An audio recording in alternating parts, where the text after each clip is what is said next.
Alright, so both of the new Galactic Legends are in now. Like, officially. Their character is in the game. Their kits are available, and yeah. So basically what I'm going to do is I'm going to make a video on each one, just because I figure, we can kind of give each one the proper attention they need, deserve, whatever you want to say. So, right here, which is, I'll just say first, because when I upload it, you'll see it first. I'll do Luke first. So, we got Jedi Master Luke Skywalker. I'm not choosing Luke first for any reason, because I prefer him or anything. I'm just generically choosing him first. So let's see. We see that he is a tank, a leader, and obviously a Jedi. Highlights. Ultimate grants all Jedi allies Jedi Legacy, which is 100% mastery, ignore taunts during turn. It's alright. Preeminent tank leader for Jedi squads. Grants Jedi the ability Inherited Teachings. Calls light side ally to assist, dealing true damage based on Luke's base max protection. Restores a light side ally's health and protection the first time they fall below 100% health. Wait, that almost sounds like Savior. Like Revan's move. Restores a light side ally's health and protection the first time they fall. I mean, it says when they fall below 100% health. So it's almost like Savior, but a little bit sooner. Savior waits for you to die and then you come back. This one, it's like you took a little damage and then boom, boom. I'm back to full health and protection, I guess. So it's a little bit more of an aggressive version than Savior. Synergy suggestions, okay? Obviously, Jedi in general, not just these ones. So what does this say? It says, "Hi, Holo Table heroes. The second group of Galactic Legends launches this week, and we kick off the developer insights with one of the most iconic characters in Star Wars, Jedi Master Luke Skywalker. Both of these new Galactic Legends have the unique ability to change into their ultimate form and lay waste to their enemies, just like the original ones. The basics. Jedi Master Luke Skywalker is the ultimate tank for any Jedi squad." Probably. Wouldn't doubt that. It used to be Kenobi, now you got him instead. I mean, it's going to take forever to get him, but you know what I mean. Luke protects his light side allies, particularly his Jedi allies, when they drop below 100% health. Okay. Yep, that would make sense. All Jedi are granted a new ability, Inherited Teachings, at the start of battle, and can be used to call target light side ally to assist and deal true damage based off of Jedi Master Luke's max protection. What does true damage mean? That means like if they have defense up or something. Yeah, I think that's what it means. If they have defense up or whatever, it ignores that and it still gives them the same amount of damage that they're supposed to have. Yeah, and it says light side ally. That's the thing that's cool about the Galactic Legends, at least like Kylo. He's Supreme Leader Kylo, technically of the First Order, but his synergy is dark side allies, just dark side in general. It's not just First Order. And they're keeping that going here, like this one. It says light side allies and stuff. Yeah, he's got a little bit extra with Jedi, but light side in general do the trick also. His Special 2, Efflux, is an AoE attack that reduces the enemy's turn meter, applies ability block and breach while providing his Jedi allies turn meter. Ability block? I don't know what breach is. That must be a new ability. Ability block is cool though, and AoE, that's cool. That almost AoE attack that reduces the enemy's and reduces turn meter. Is it an attack that does damage though, or is it just an attack? It sounds like this is just debuffs, reduces the turn meter and applies ability block and breach, whatever that is, while providing Jedi allies turn. Wow, that actually is more juicy the more you read it.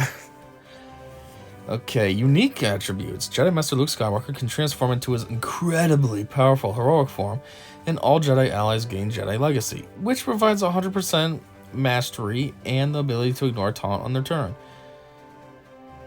Transform into his incredibly powerful heroic form. Must be when he's the force projection. Ignore taunt on their turn. That's pretty good, especially against like dumb teams like Kylo Ren Unmasked lead or Bosk. I mean, those are kind of, if you have Galactic Legends, those aren't a problem at all. Those teams, I'm just saying, like, they always have someone taunting. So that's cool. You can ignore him. Like, hey, boss, you're taunting? Yeah, I don't care. And plus 100% mastery. Do the current Galactic Legends already do that? You know, Rey and Kylo? Otherwise, that's pretty meaty right there. Jeez, plus 100% mastery? Ugh. Let's see, next line. So similar to Wat Tambor's tech, Jedi Master Luke Skywalker automatically taunts when he has protection. Okay, that's not bad. I don't know why they compared him to Wat Tambor, though. Someone else does that too, right? Automatically taunt. Didn't Shore Trooper do that? Automatically taunt? Maybe it's because Wat is on a better level than Shore Trooper, though. It's more beefy of a character. When a Jedi ally falls below 100% health, Luke gains an unpreventable and undispellable taunt. Taunt with a lock icon. Huh. That's cool. I mean, I guess you would have to have high defense and or health and protection for that to be really great. Otherwise, you know, your Galactic Legends are just going to get killed off. Then again, maybe he has an ability that can counter that as well. He could really be a pain in the butt.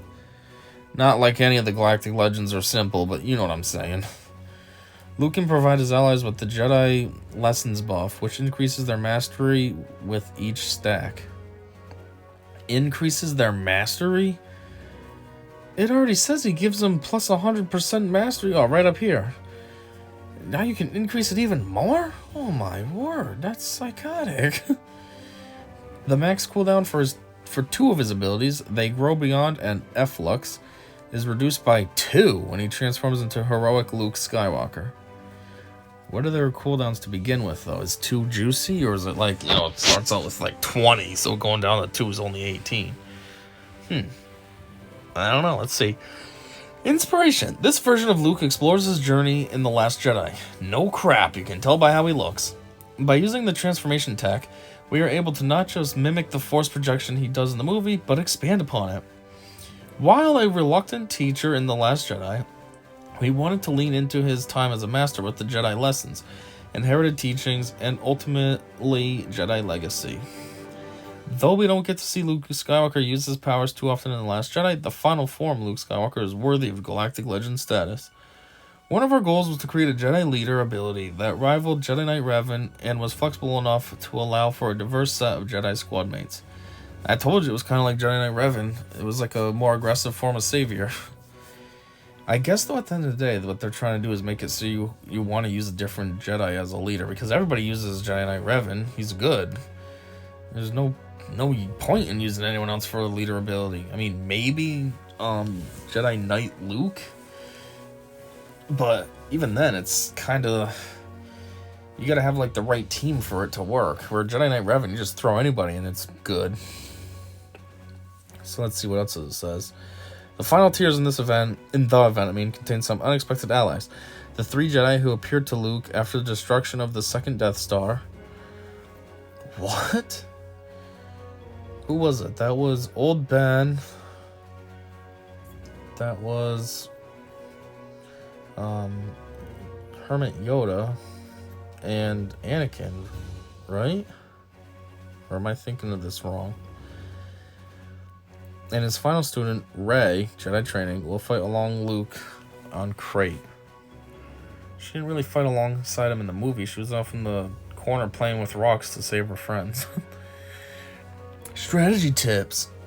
Use Special 2 Efflux early to slow the enemy squad while boosting your own, and tilt the combat in your favor as soon as possible. While Inherited Teachings reduces the damage from the assisting ally, it can deal a heavy blow to the enemy due to the additional true damage based off of Luke's max protection. So it almost sounds like you want him to have extremely high protection. That way then this does a lot of damage. It's kind of like Grievous having super high health. The more health he has, the more damage he does. And I feel like it's a lot easier to get super high protection too, because, you know, the mods give you 23.5% or whatever, where health only goes 5.88, basically 5 7/8, which is kind of a random number when you think about it. But anyhow, back to the story. It says this also charges Luke's ultimate, so you want to use the granted ability as much as possible at the start of the fight. Luke's taunt is not an ability you can activate. Instead, it's based on whether he has protection. Keeping his protection topped up as much as possible is key to keeping your squad alive. That's what I've been saying all along, based on his ability to auto taunt and, do damage based on his protection level. Luke starts the battle with Jedi Legacy, which means he can immediately ignore taunt and can call assists to also bypass taunt. Oh, okay. No, I was laughing at how many times I said taunt. What did this actually say, though? He can immediately ignore taunt. That's pretty good. And call assists to also bypass taunt. That's pretty juicy, actually. Just the taunts is what I was laughing at. Activating Luke's ultimate provides the squad with a new buff, Jedi Legacy, and powers up Luke, so use his ultimate as soon as it's ready. No need to wait for the ideal moment like Galactic Legends Rey, Kylo, or Sith Eternal Emperor. I haven't gotten to Sith Eternal Emperor yet to see what his does, but apparently Luke's is pretty good right off the bat. And powers up Luke. I think they spelled powers there. They don't need an apostrophe. Provides the squad with a new buff, Jedi Legacy, and powers up Luke. Yeah, they don't need an apostrophe there. Anyways, though, yeah, I know how... I don't have Rey or Kylo or anything yet, but I know, you want to wait until it's at 100% and then use the ability. Sounds like this one, as soon as it's active, boom, just use it. So that's kind of juicy. Let's see. Squad suggestions. Hermit Yoda, healer support, and can keep protection on Luke and keep him taunting. Yeah, that's actually pretty true. Gas and Jedi Knight Luke Skywalker are an excellent damage dealers. I don't know about Jedi Knight Luke being excellent damage dealer. I've seen gameplay of him, and it seems like he needs to be slow, and he only does good damage if a lot of other players have taken their turns. So that one's kind of potential more than guaranteed. Revan, Savior provides more sustainable for Luke. What? Savior provides more sustainable for Luke. Usually since he's taunting. Yeah, I don't think that sentence is proper. But I do get it. Savior is a good ability. So yeah, you could use that. Well, not use it. You know what I mean. Have him in the team, though. We also designed Luke to be a very flexible lead if you don't want to pull apart a squad that uses one of the above units. Ezra Bridger, a solid damage dealing Jedi. Old Ben provides the squad with a backup taunt or another tank. And another tank, I mean. Everyone seems to like Old Ben, but I don't know. He seems like he sucks to me. Maybe I just don't have him modded up right or something. I don't know. Ki-Adi-Mundi overall has strong utility and a decent damage dealer. Wouldn't know. Everybody I watch doesn't have Ki-Adi-Mundi. Grandmaster Yoda for DPS. What does that mean? I don't know what DPS means. Does that mean his ability to spread buffs? I don't know what that means. But Grandmaster Yoda is good. Although it's saying don't split up teams above. Well, Ezra is a Phoenix team. Old Ben is Rebels, usually, even though he is a Jedi. But still, you'd use him with a CLS lead. Ki-Adi-Mundi is supposed to be used with clones, right? And then Yoda is just a Jedi, so... What? Frequently asked questions. The unit called to assist with inherited teachings deals true damage, but both receive Jedi lessons. Okay. His ultimate ability provides a variety of buffs for his squad. In addition to giving all Jedi allies the Jedi Legacy buff and reducing maximum cooldown of 2 of his abilities, he also reset the cooldowns on all allies, buffs their crit chance, crit damage, and provides a ton of offense. Ton of offense? Oh, so he buffs their crit chance, crit damage, and a ton of offense. That sounds pretty juicy. Ton seems kind of not professional. It grants a ton. Whatever. The Jedi Legacy unique ability allows an ally to recover health and protection the first time it falls below 100% health, but this can occur only once per battle and does not reset between encounters. Yeah, so like I said, it's just like a more aggressive Savior. It only happens once, and then that's it. Still, though, if you have Jedi Knight Revan on their team, you have that ability and then Savior, whew, that would be a pain in the butt. You know what I mean? They're constantly getting revived and healthier. And While Jedi Master Luke Skywalker is a solid member of a Jedi squad, he can reach his ultimate much faster if he's in the leader slot. I mean, I feel like if you had a galactic legend, why wouldn't you put it in the leader slot? It almost seems dumb, like, oh, I just want him to be a support. I mean, what was his stats again anyways? Tank, leader, Jedi. Yeah, I mean, he's not even a support, so it would only make sense to put him as the leader. Huh. Alright, let's go see what he looks like. Okay, and there he is. There he is. They didn't really go over all the moves, so let's see. Ultimate right here is Heroic Stand. Requires 100% ultimate charge to activate.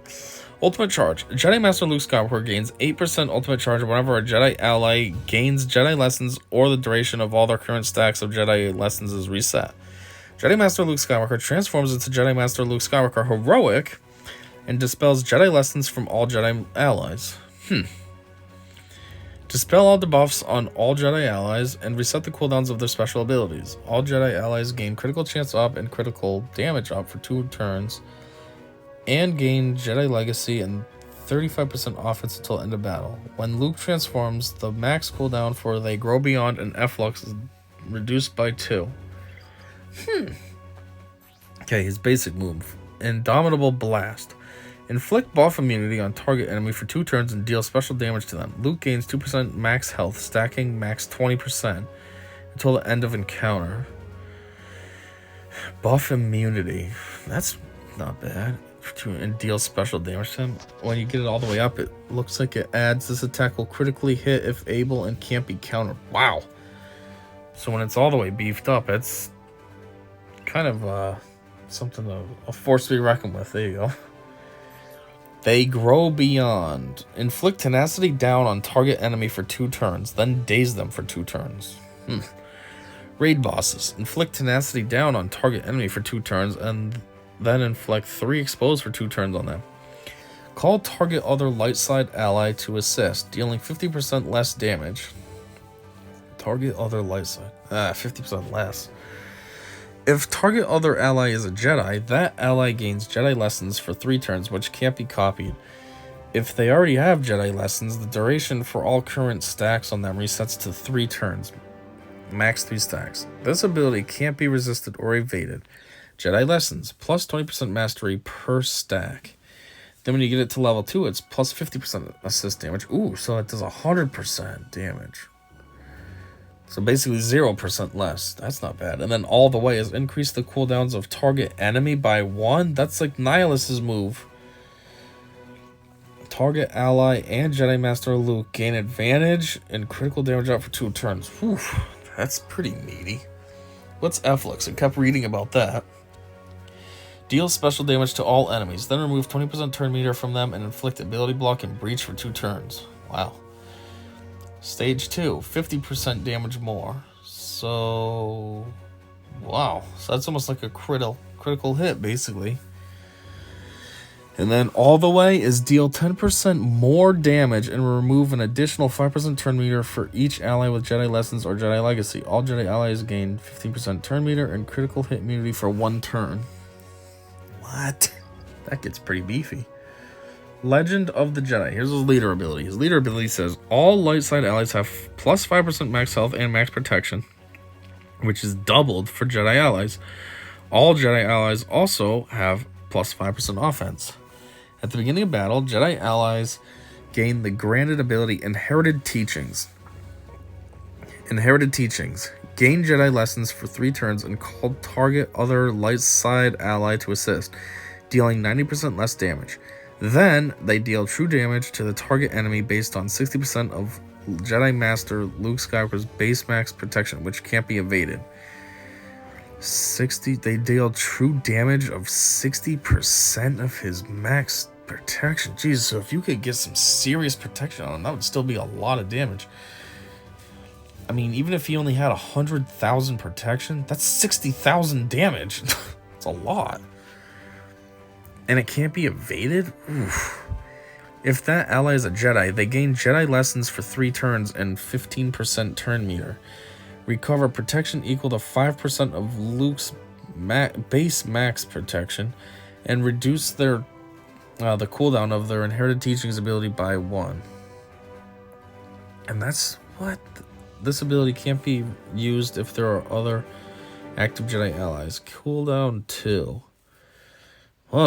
Then stage 2 is plus 5 max health and max protection, plus 25% offense, plus 40 speed to Jedi allies. If all allies are Jedi Master Luke Skywalker taunts while he has protection. And then all the way beefed up is the first time each other Jedi ally falls below 100% health, that dispel all debuffs on themselves and gain critical hit, immunity, defense up, and tenacity up for 2 turns. Then Luke taunts for 2 turns, which can't be copied, dispelled, or prevented. Oh my word, that's so good. All this stuff, that is a lot.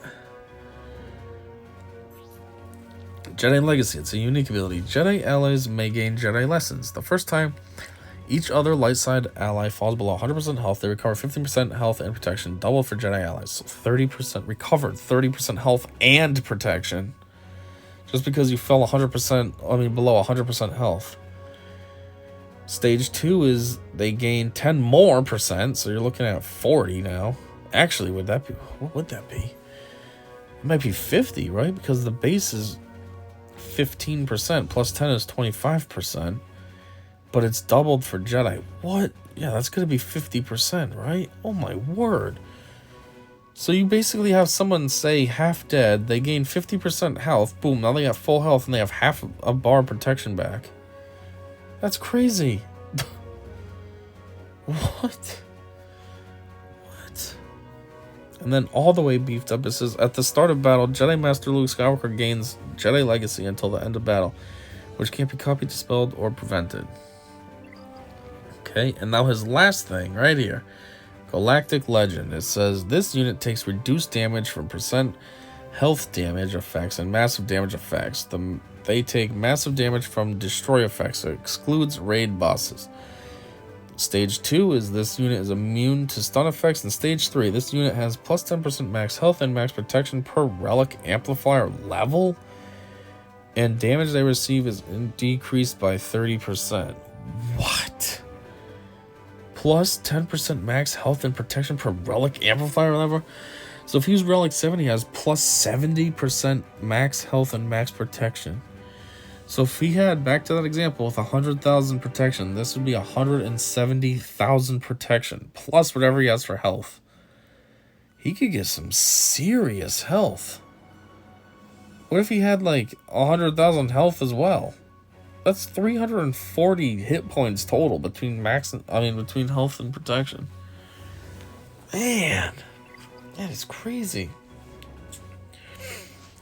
You know, it's definitely more of a pain in the butt to farm to get him, but I feel like he's actually kind of worth it now that I read his kit and everything.